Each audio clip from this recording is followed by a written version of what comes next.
नमस्कार, मैं हूँ सीत और आप सुन रहे हैं सीत मिश्रा कहानी बोलेगी। आज मैं मशहूर कवि कुमार अंबुज की एक कहानी माँ रसोई में रहती है लेकर आई हूँ।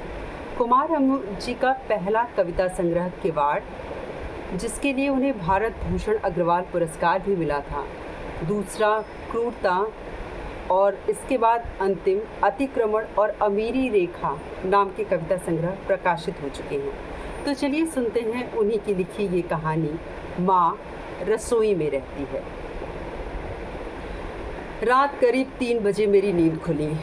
कुछ खटर पटर की आवाज़ आई। जाकर देखा तो माँ रसोई में कोई बर्तन निकाल रही थी। मुझे देखकर वो चौंक गई, फिर हंसकर कहने लगी, अभी सुबह होने में देर है, तुम सो जाओ। उसकी दंत पंक्ति बहुत लुभावनी थी। मैंने अपनी अलसाई हालत में पूछा, तुम इतनी रात में क्या कर रही हो? क्या सोई नहीं?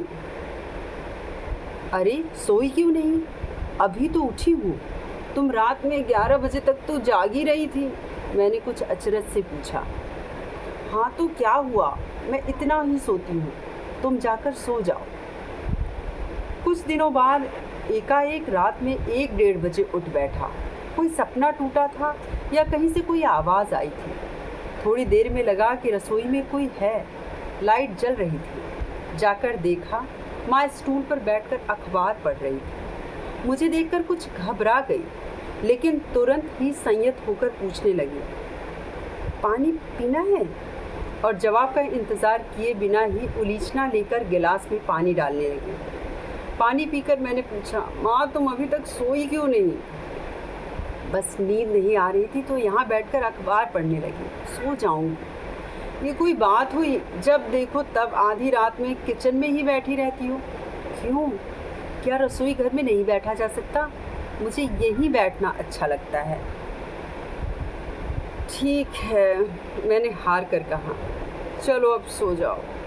तुम जाकर सो जाओ, मैं ये आखिरी पेज पढ़कर आती हूँ।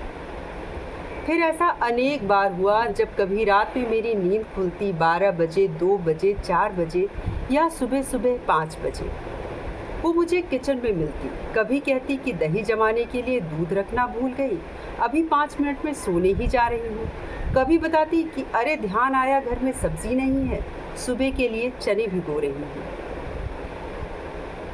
या ये कि आटा फ्रिज में रखना भूल गई थी। एक रात देखा कि 12 बजे रसोई की दीवार पर लगे कैलेंडर पर दूध का हिसाब लिख रही थी। पूछने पर जवाब दिया कि रोज़ लिखती हूँ कितना दूध लिया, आज भूल गई थी। अभी याद आया तो लिख रही हूँ। कभी गुस्सा जताती, मैं जैसे ही रात में किसी काम से उठती हूँ तो पीछे पीछे चला आता है। ये तो अक्सर ही कहती हैं कि बस पानी पीने के लिए उठी थी, ठंडी हवा आ रही थी तो यहाँ खिड़की के पास खड़ी हो गई। रसोई में दक्षिण दिशा की तरफ एक छोटी सी खिड़की थी। एक बार मैं घबरा ही गया। रात कोई 2-2:30 बजे का वक्त होगा। माँ अपने कमरे में नहीं थी, केवल पिताजी चित्त पड़े हुए खर्राटे ले रहे थे। बाथरूम में भी नहीं थी। किचन में और बैठक में अंधेरा था। बाहर का दरवाज़ा अंदर से बंद था। मैं चिल्लाया, माँ कहाँ हो तुम? माँ किचन के अंधेरे से बाहर निकल कर आई। क्यों, क्या बात है? इतनी ज़ोर से क्यों चिल्ला रहे हो? मैं डर गई थी। ज़रा धीरे बोलो, सब लोग जाग जाएंगे। ओफो माँ, डर तो मैं गया था कि तुम न जाने कहाँ चली गई। मैं कहाँ जाऊँगी, यहीं रसोई में थी। मैंने सब जगह देख लिया था। रसोई में घुप अंधेरा था। तुम्हें लगता होगा अंधेरा, मुझे सब दिखता है। मैं पानी पीने आई थी, खिड़की के बाहर देखने लगी। आज शायद सप्तमी है। मुझे गुस्सा आया, लेकिन मैं क्या कर सकता था। जाकर सो गया। बाहर से लौटकर आओ तो अक्सर ही वो दरवाज़ा खोलने आती, लेकिन सीधे रसोई में से आना और वापस रसोई में चले जाना। कभी अचानक उमक कर कहती, तो अच्छा आ गया, ज़रा स्टूल पर चढ़कर पापड़ का डिब्बा उठा दे। उसके सारे काम रसोई से संबंधित होते और उसके अपने सभी काम भी रसोई में ही संपन्न होते। ब्लाउज़ के हुक टांगने से लेकर गेहूं फटकने तक के सारे काम। साल में एक आध बार मौसी या बुआ को पत्र लिखती तो वहीं रसोई में बैठकर, गोद में कोई किताब रखकर कॉपी के पन्ने पर। बगल की चाची जी या पड़ोस की लड़कियां अक्सर ही घर में आते, उन्हें भी वो रसोई में ही बैठाती। एक छोटी सी चटाई है जो कभी टूटती फूटती ही नहीं। चाची जी अलका या मधु कई बार माँ से कह चुके हैं कि माँ की रसोई बहुत अच्छी है।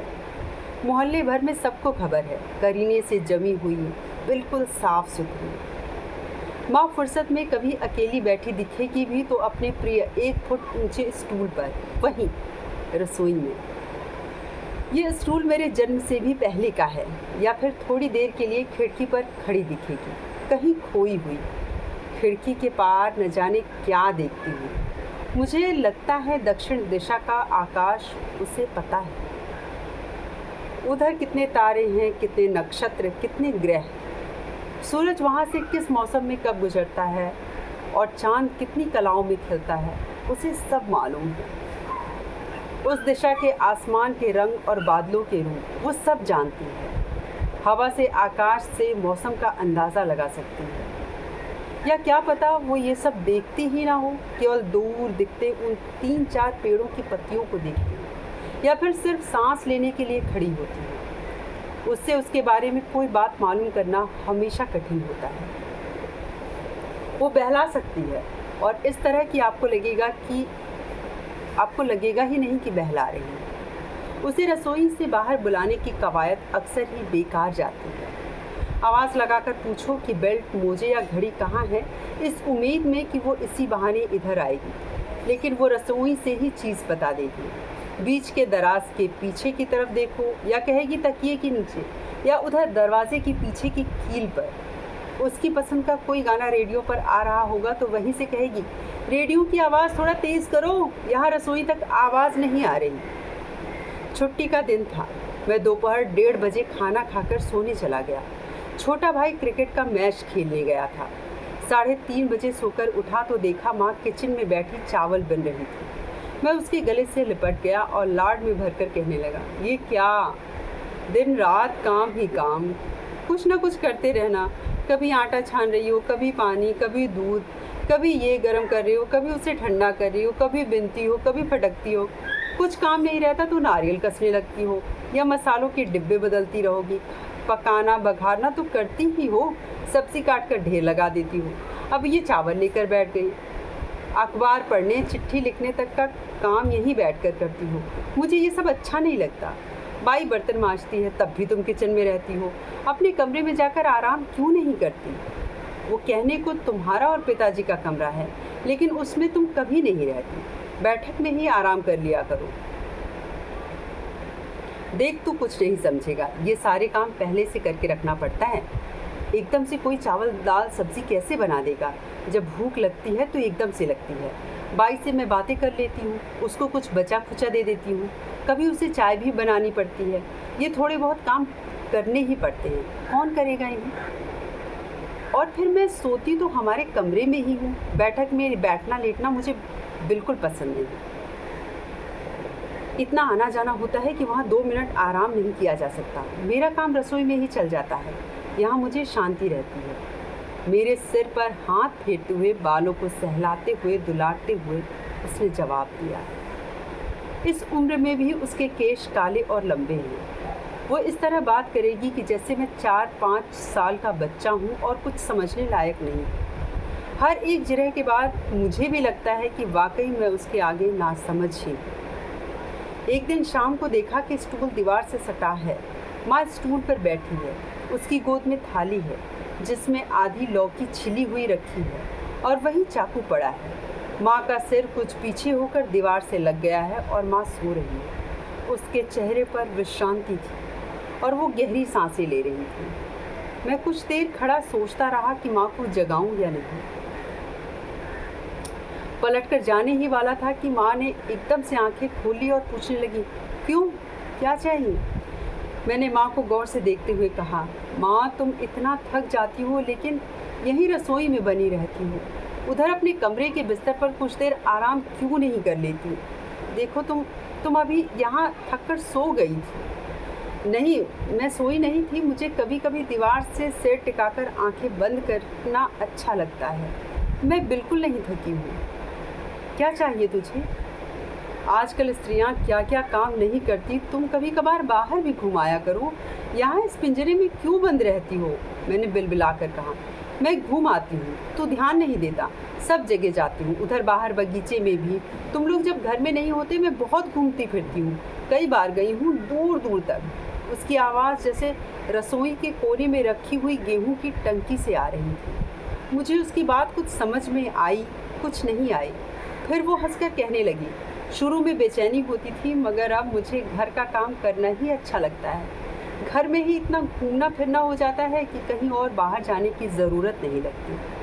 कहते हैं कि मैं अपनी माँ पर गई हूँ, उसे भी यही सब अच्छा लगता था। तुम्हारी बेटी होती तो तुम उसे भी अपने जैसा ही बना देती।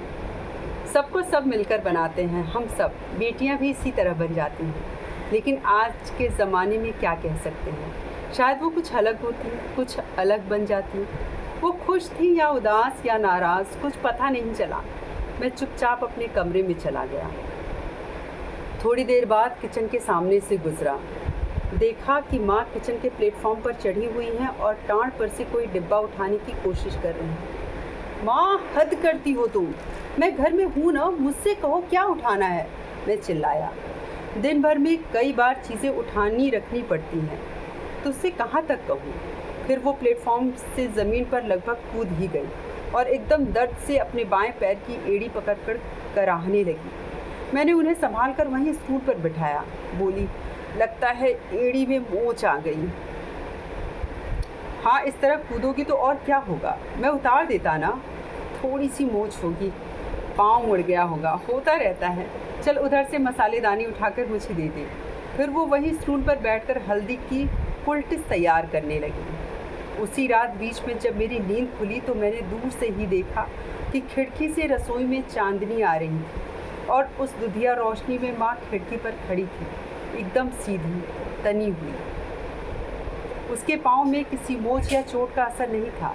वो खिड़की के पार देख रही थी, शायद चांद, शायद पेड़, शायद कुछ नहीं।